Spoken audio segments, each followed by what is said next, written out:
ఏది అయినా ట్రై చెయ్యి ఆచి చికెన్ మసాలా. ఆచి చికెన్ మసాలా. ఆర్టీసీ కార్మికులు సిద్ధమయ్యారు. నేడు సమ్మె తేదీని ప్రకటించనున్నట్లు తెలుస్తోంది.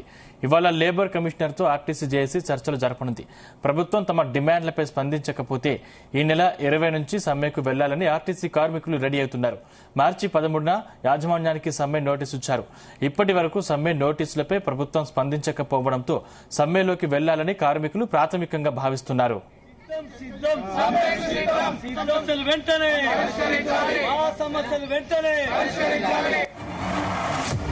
ఈ అంశానికి సంబంధించిన మరిన్ని డీటెయిల్స్ మా ప్రతినిధి వంశీ అందిస్తారు. వంశీ, అంటే గుడ్ మార్నింగ్. ప్రధానంగా ఆర్టీసీ కార్మికులు ఈ రోజు సమ్మె తేదీని ప్రకటించే అవకాశం ఉంటుంది.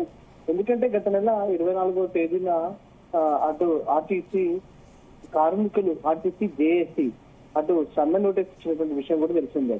ప్రధానమైనటువంటి డిమాండ్స్ ఏంటంటే వాళ్ళది ఆర్టీసీని ప్రభుత్వంలో విలీనం చేయడం, దాంతో పాటుగా వారికి ఉన్నటువంటి అనేక సమస్యలకు సంబంధించి కూడా రాష్ట్ర ప్రభుత్వం పరిష్కరించాలని అంటూ కూడా వారు డిమాండ్ చేసినటువంటి పరిస్థితి కూడా మనకు కనిపిస్తుంది. దాంతో పాటుగా కొత్తగా ఎలక్ట్రిక్ వెహికల్స్ అనేటివి ప్రైవేట్ వ్యక్తులకు కాకుండా ప్రభుత్వమే నేరుగా కొనుగోలు చేసి ఆర్టీసీ యాజమాన్యానికి అప్పచెప్పాలంటూ కూడా వారు డిమాండ్ చేసినటువంటి సందర్భం కూడా మనకు కనిపిస్తా ఉంది.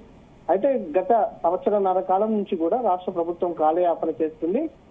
సమావేశాలు పెట్టి మాటలకే పరిమితం అవుతుందంటూ కూడా ఆర్టీసీ జేఏసీ, ఆర్టీసీ కార్మికులు వ్యాఖ్యానిస్తున్నటువంటి సందర్భం కూడా మనకు కనిపిస్తా ఉంది. దాంట్లో భాగంగా గత సంవత్సరం మంత్రి పొన్నం ప్రభాకర్ తోటి ప్రత్యేకంగా భేటీ అయినటువంటి విషయం కూడా మనకు తెలిసింది. అయితే ఆనాడు పొన్నం ప్రభాకర్ త్వరలోనే ఈ అంశాలన్నిటిని కూడా పరిష్కరిస్తామని ఆర్టీసీ నేతలు, ఆర్టీసీ కార్మికులు భేటీల సందర్భంగా వారు స్పష్టం చేశారు. కానీ ఇప్పటి వరకు కూడా ఆచరణలో ఏదైతే సమస్య పరిష్కారానికి సంబంధించి ఆచరణలోకి రాకపోవడంతో కూడా ఆర్టీసీ కార్మికులు గత నెల 24వ తేదీన సమ్మె నోటీస్ ఇచ్చినటువంటి విషయం కూడా తెలిసిందే. దాంట్లో భాగంగా 2 రోజుల క్రితం లేబర్ కమిషనర్ కార్యాలయంలో అటు కమిషనర్ తోటి ప్రత్యేకంగా భేటీ అయ్యారు.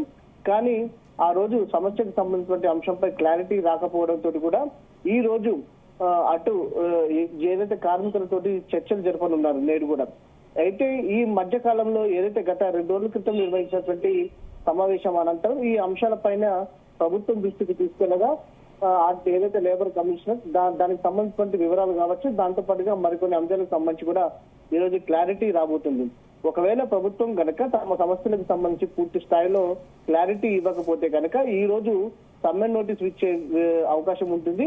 తదుపరి 20వ తేదీ తర్వాత నుంచి కూడా సమ్మెలోకి వెళ్లే అవకాశం ఉంటుందనేది కూడా ఆర్టీసీ చేసి ఆర్టీసీ కార్మికులు చెబుతున్నటువంటి పరిస్థితి కూడా మనం చూడొచ్చు. సందీప్, ఏంటి వంశీ అండి, కానీ ప్రభుత్వం సానుకూలంగా ఉండే అవకాశం ఉందా ఈ రోజు? అయితే మనం చూడొచ్చు 2 రోజుల క్రితము అటు డిఏకి సంబంధించినటువంటి అంశాన్ని పరిశీలించి విడుదల చేసినటువంటి ప్రకటన చేసినటువంటి విషయం కూడా మనకు తెలిసిందే. కానీ విలీనానికి సంబంధించి పూర్తి స్థాయిలో ప్రభుత్వం ఇంకా క్లారిటీ ఇవ్వలేదు. కానీ కాంగ్రెస్ పార్టీ తమ మేనిఫెస్టోలో ఆర్టీసీని ప్రభుత్వంలో విలీనం చేస్తూ ప్రకటన చేసినటువంటి విషయం కూడా మనకు తెలిసిందే. ఈ అంశాన్ని రాష్ట్ర ప్రభుత్వం ఎందుకు ఆలస్యం చేస్తుందంటూ కూడా ఆర్టీసీ జేఏసీ కావచ్చు, ఆర్టీసీ కార్మికులు అడుగుతున్నటువంటి సందర్భం కూడా మనకు కనిపిస్తుంది. దాంతో పాటుగా మహాలక్ష్మి స్కీమ్ పెట్టిన తర్వాత ఉచిత బస్ ప్రయాణం మహిళలకు కల్పించిన తర్వాత కొంత ఇబ్బందికర పరిస్థితులు ఎదుర్కొంటున్నాము. ఈ ఎలక్ట్రిక్ వెహికల్స్ కొనాలని భావిస్తున్నటువంటి ప్రభుత్వం కూడా ప్రధానంగా అటు ప్రైవేట్ వ్యక్తులకు కాకుండా ప్రభుత్వమే నేరుగా ఈ వెహికల్స్ ని కొనుగోలు చేసి ఆర్టీసీ కార్మికులకు ఇవ్వాలంటూ కూడా వారు డిమాండ్ చేసినటువంటి సందర్భం కూడా మనకు కనిపిస్తా ఉంది. మొత్తం మీద నేడు ఏదైతే అపరిష్కృతంగా ఉన్నటువంటి అనేక సమస్యలను రాష్ట్ర ప్రభుత్వం పరిష్కరించాలి, ఉద్యోగ భద్రత కల్పించాలి, ఆర్టీసీని ప్రభుత్వంలో విలీనం చేయాలి.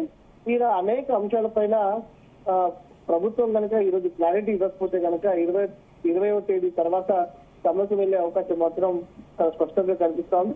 ఈ రోజు సమ్మెకు సంబంధించిన అంశం పైన ప్రకటన చేసే అవకాశం ఉంది. Thank you Vamsi.